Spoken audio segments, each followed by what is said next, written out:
नमस्कार साथियों, royal study with Ajay Shastri के यूट्यूब प्लेटफॉर्म पर आपका हार्दिक अभिनंदन है। यदि आप हिंदी विषय से संबंधित किसी भी कंपटीशन संबंधित परीक्षा की तैयारी करते हैं तो आपके लिए हमारा वीडियो बहुत महत्वपूर्ण हो सकता है। आज हम आपको एक ऐसा टॉपिक पढ़ाने वाले हैं जो आपने अब तक शायद न पढ़ा हो। आज हम आपको शब्द दोष पढ़ाने वाले हैं कि शब्द दोष कैसे होते हैं और कहाँ कहाँ शब्द दोष होते हैं। यदि आप हिंदी से संबंधित किसी भी परीक्षा की तैयारी करते हैं, जैसे UPSI, UP police, jail border police और जो वन रक्षक की वैकेंसियां, उनमें हिंदी का बहुत बड़ा बोलबाला है। साथ ही साथ सुपर टेट और सीटेट की तैयारी करते हैं तो हिंदी विषय यहाँ पे बहुत महत्वपूर्ण अपना प्रभाव रखता है। तो आप मेरे चैनल को सब्सक्राइब कर लीजिए और जो यदि आप इसकी पीडीएफ चाहते हैं तो आप मेरे टेलीग्राम को ज्वाइन कीजिए, जहाँ पे आपको यूट्यूब में एक डिस्क्रिप्शन बॉक्स में लिंक मिलेगा, जहाँ से आप सीधे टेलीग्राम पे पहुंच जाएंगे। वहाँ पे आपको वीडियोस और नोट्स मिलेंगे। तो सबसे पहले हम देखते हैं कि शब्द है श्रुत कटुत्व दोष। श्रुत माने होता है सुनना और कटुत्व माने होता है कटुता और दोष। ऐसे शब्द जिनमें सुनने में दोष हो, ठीक है, जो आपको सुनने में अटपटे से लगे, जो शब्द सुनने में अप्रिय लगे अथवा कठोर प्रतीत हों, वे शब्द जो सुनने में अप्रिय लगे और कठोर प्रतीत हों, वहां पर श्रुत कटुत्व दोष होता है। जैसे भर्त सना से भीत हो बाल चुप हो गया। तो यहाँ पे जो भर्तना शब्द लिखा है, इसका मतलब थोड़ा अजीब सा लग रहा है, अप्रिय सा लग रहा है। तो जो से भीत हो बाल चुप हो गया, ये तो सुनने में बहुत अच्छा लग रहा है, लेकिन ये भर्तना शब्द जो है, वर्त सना, बोलने में भी अच्छा नहीं लग रहा है और सुनने में भी अच्छा नहीं लग रहा है। तो यहाँ पे क्या है, श्रुत कटुत्व दोष। कोई ऐसा शब्द जो सुनने में अच्छा ना लगे, श्रुत कटुत्व दोष होता है। अब बात करते हैं दुष्क्रमत्व दोष।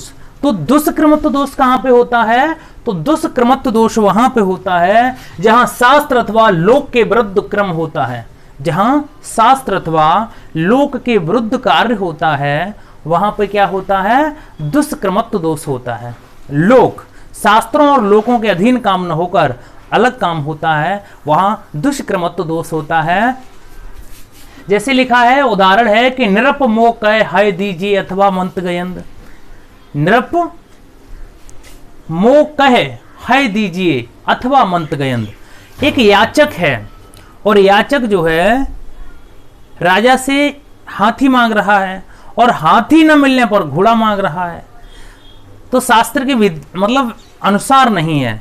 कहने का तात्पर्य यह है कि सबसे पहले याचक को छोटी चीज मांगनी थी और छोटी चीज न मिलने पर बड़ी चीज यहां पे मांग रहा है, ठीक है। तो सबसे पहले क्या करते हैं, हम सबसे पहले छोटी चीज न मांगकर बड़ी चीज मांगते हैं। सबसे पहले कौन सी मांगते हैं?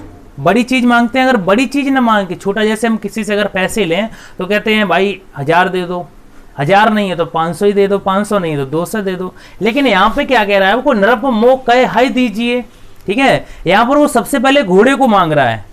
हाय मतलब घोड़ा, यानी नृप से कह रहा है याचक, नृप मोह कह, ठीक है, हाय दीजिए, हाय मतलब घोड़ा दीजिए, अथवा मंत गयंद। मंत गयंद मतलब मंत गयंद अर्थात हाथी। तो यहाँ पे याचक राजा से ये कह रहा है कि हमें पहले से हाथी मांगना था, हाथी न मिलने पर उसे घोड़ा मांगना था। तो यहाँ पर लोक व्यवहार के कार्य हुआ है विरुद्ध। तो पहले उसे हाथी मांगना था, लेकिन उसने पहले घोड़ा मांगा है, घोड़ा न मिलने की स्थिति पर हाथी मांग रहा है। यहाँ पे जो है दुष्क्रमत्व दोष है। उसके बाद बात करते हैं च्युत दोष। च्युत दोष क्या होता है? जहां किसी शब्द का प्रयोग व्याकरण के प्रतिकूल, मतलब व्याकरण के प्रतिकूल होता है, अनुकूल नहीं, प्रतिकूल मतलब अपोजिट होता है। तो जैसे यहां पे लिखा है, इस निराशा को छोड़ो आशा से, इस निराशा को छोड़ो आशा से लो काम। तो यहां पर व्याकरण के प्रतिकूल मतलब अपोजिट कार्य हो रहा है। जैसे निराशिता शब्द जो है, इसका व्याकरण मतलब थोड़ा अलग है, मतलब व्याकरण की दृष्टि से ये गलत है, तो इसलिए यहां पे च्युत दोष होगा।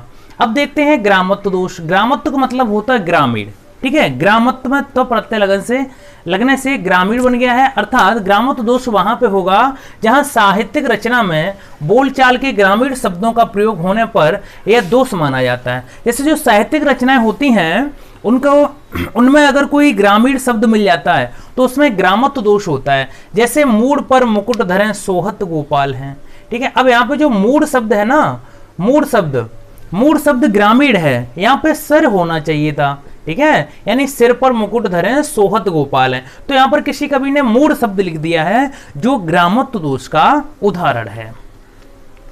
अब देखते हैं अश्लीलत्व दोष, जहां पर काव्य में अश्लील शब्दों का प्रयोग हो।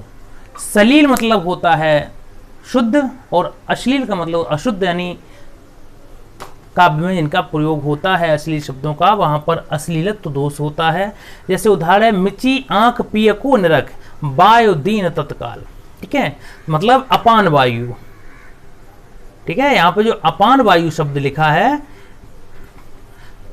मिची आंख, आंख मिच गई, ठीक है, मतलब किसी को आंख झपकाना, आंख मारना क्या है, ये अश्लीलत्व की श्रेणी में आता है, ठीक है। तो मिची आंख मतलब आंख झपक गई, कब, पिय को निरख, मतलब अपने प्रेमी को देखकर आंख झपक गई है, मतलब उसने नायिका ने आंख को मारा है, तो यहाँ पे क्या है, निरख वायु दीन तत्काल, यानी अपान वायु, अर्थात यहाँ पर अश्लील शब्दों का प्रयोग हुआ आयुष जी, ठीक है, तो यहाँ पे अश्लीलत्व दोष होगा।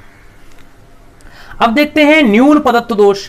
न्यून का मतलब होता है कम, ठीक है, न्यून पदत्व दोष में जहां अभीष्ट अर्थ को सूचित करने वाले पद की कमी हो, जहां अभीष्ट अर्थ को सूचित करने वाले पद की कमी हो, वहां पर न्यून पदत्व दोष होता है।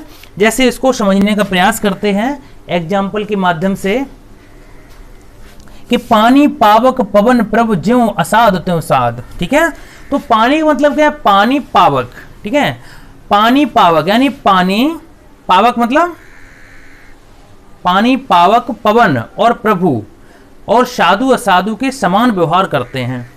पानी पावक पवन प्रभु ये सभी कैसा व्यवहार करते हैं, साधु और असाधु के समान व्यवहार करते हैं। व्यवहार शब्द छोड़ दिया जाए, ठीक है, ज्यों, ठीक है, जो ज्यों शब्द छोड़ दिया जाए, व्यवहार शब्द को अगर छोड़ दिया जाए तो यहां पर अर्थ में बाधा आ जाएगी, इसलिए यहां पर न्यून पदत्व दोष होगा। अब चर्चा करते हैं अधिक पदत्व दोष।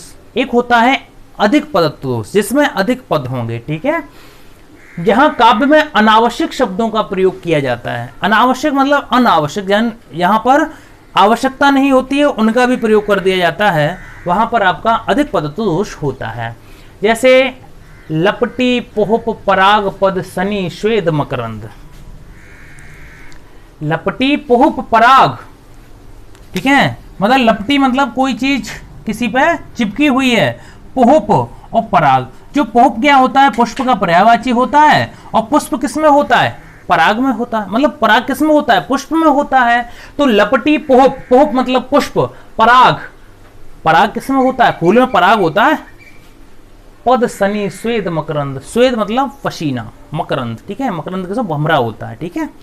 तो यहाँ पे क्या है कि लपटी पोहप पराग पद सनी श्वेद मकरंद, अर्थात यहाँ पे पोहप शब्द जो है पुष्प का पर्यायवाची है और पुष्प के एक भाग पराग को भी यहाँ पर प्रदर्शित कर दिया गया है, अर्थात यहाँ पर अधिक पदत्व दोष हो जाता है, ठीक है। उसके बाद पुनरुक्त शब्द दोष आता है। पुनरुक्त को मतलब पुनः धन उक्ति, अर्थात कही गई बात को दोबारा प्रयोग करना पुनरुक्ति कहलाता है। कुछ शब्दों में यहाँ पे पुनरुक्ति दोष होता है, जैसे जहां किसी शब्द से किसी अर्थ की प्रतीत हो, जहां किसी शब्द से किसी अर्थ की प्रतीत हो जाने पर भी उसी अर्थ वाले शब्द का दोबारा प्रयोग हो। जैसे कोई शब्द एक कह दिया है, जैसे पृथ्वी कह दी और साथ ही फिर वसुंधरा भी लगा दिया, फिर धरती भी लगा दिया, तो ये शब्द क्या है, पूर्व पुनरुक्त शब्द है, अर्थात जहां पर एक शब्द के एक से अधिक पर्यायवाची शब्द एक पद में प्रयुक्त कर दिए जाएं, वहां पर पुनरुक्त दोष होता है, पुनरुक्ति दोष। तो देखते हैं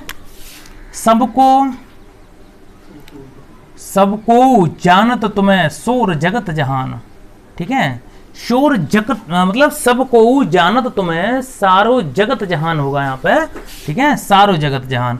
अब देखिए सबको मतलब सभी लोग, जानत मतलब जानते हैं तुम्हें, अब यहाँ पे सारे मतलब सभी लोग। अब जगत शब्द का अर्थ क्या होता है, विश्व होता है, विश्व के लोग, ठीक है, और जहान का मतलब भी क्या होता है, विश्व के होता है, ठीक है। तो कहने का मतलब जगत और जहान एक ही शब्द के पर्यायवाची है, तो यहाँ पे क्या है, दोनों शब्दों को एक साथ प्रयोग कर दिया गया है। तो यहाँ पे क्या है कि पूर्व पुनरुक्त शब्द आता है, तो यहाँ पर पुनरुक्त दोष हो गया है। जैसे पहले कहा गया जहान मतलब जगत और जहान दोनों का अर्थ एक ही निकलता है, लेकिन यहाँ पे फालतू में प्रयोग कर दिए गए हैं, अर्थात यहाँ पे पुनरुक्त दोष होगा। अब अक्रमत्व दोष देखते हैं।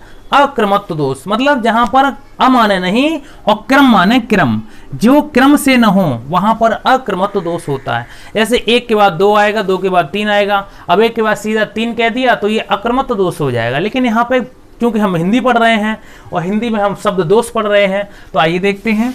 जहां कोई शब्द, जहां कोई पद उचित स्थान पर प्रयोग न होकर अनुचित स्थान पर प्रयोग होता है, वहां पर अक्रमत्व दोष होता है।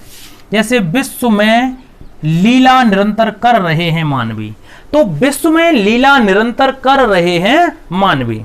अब यहां पे क्या है कि जो मानवी शब्द है ये लीला से पहले आना था, यानी विश्व में मानवी, ठीक है, विश्व में मानवी लीला निरंतर कर रहे हैं। लेकिन यहां पे क्या, मानवी शब्द तो अंत में प्रयोग किया गया है, लेकिन होना कहां था, विश्व में मानवी लीला निरंतर कर रहे हैं, यानी विश्व में मानव लीलाएं निरंतर कर रहे हैं। लेकिन यहां पे निरंतर कर रहे हैं के बाद मानवी शब्द प्रयोग किया गया है, लेकिन होना कहां था, यहां पे होना था, अर्थात यहां पे अक्रमत्व दोष होगा। उसके बाद है अप्रतीतत्व दोष। अप्रतीतत्व, अप्रतीत का मतलब होता है कि जो प्रतीत ना हो। जैसे समाज में कोई शब्द व्याप्त है और उसके बाद वो प्रतीत होता है, मतलब सभी को पता होता है कि वो क्या है, लेकिन वहां पे अगर आपको कुछ उल्टा सुनने को मिल जाए, ठीक है, जैसे यहां पे लिखा है कि लोक व्यवहार न प्रयोग होने वाले शास्त्रीय शब्द काव्य में प्रयोग होने पर भी अप्रतीतत्व दोष होता है, ठीक है। जैसे विस्मय ये गोदावरी अमृतन को फल देत। अब विस्मय शब्द यहाँ पे प्रयोग किया गया है, ठीक है, तो विस शब्द का प्रयोग क्या होता है, जल के लिए यहाँ पे प्रयोग हुआ है। विस शब्द क्या है, जल, ठीक है, विस्मय मतलब जलमय। विस शब्द जल के लिए भी है, जल का पर्यायवाची विस होता है, ध्यान रखना। तो यहाँ पर क्या है, विस शब्द का प्रयोग जल के लिए है, लेकिन लोक व्यवहार में प्रतीत क्या होता है, विष का मतलब जहर हो रहा है, अर्थात यहाँ पर ये अप्रतीतत्व दोष होगा। विस्मय या गोदावरी मतलब गोदावरी क्या है, नदी है। अमृतन को फल देत, ठीक है, अमृतन मतलब अमृत फल देती है, तो गोदावरी शब्द जो है उसमें क्या जल होना चाहिए, लेकिन विस्मय शब्द दे दिया है, यानी अमृत भी दे रही है तो विष भाई अमृत थोड़ी नहीं देगा, ठीक है, तो यहां पे क्या है, अप्रतीतत्व दोष होगा। अगला है आपका स्वशब्द वाच्य रस दोष।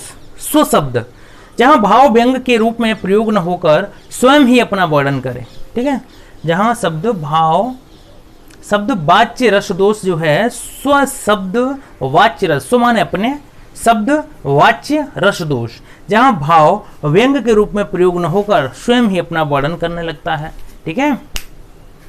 जैसे मुकुट की उटक लटक बिव कुंड को भौं की मटक नेक अखियन दिखाओ रे, यानी अपनी ही यहाँ पर बड़ाई की जाती है। स्व यानी जहाँ भाव व्यंग के रूप में प्रयोग न होकर स्वयं ही अपना वर्णन किया जाता है, यानी अपने मुख तुम आपन वर्णी, ठीक है, यानी अपनी प्रशंसा जहाँ पे खुद गाने लगो वहाँ पर स्व शब्द वाच्य रस दोष होता है। तो उम्मीद है आपको शब्द यहाँ पर अच्छे से समझ में आए होंगे, शब्द दोष। इसी तरीके के धमाकेदार वीडियो देखने के लिए आप हमारे YouTube पर बने रहिए। वीडियो देखने के लिए बहुत बहुत धन्यवाद।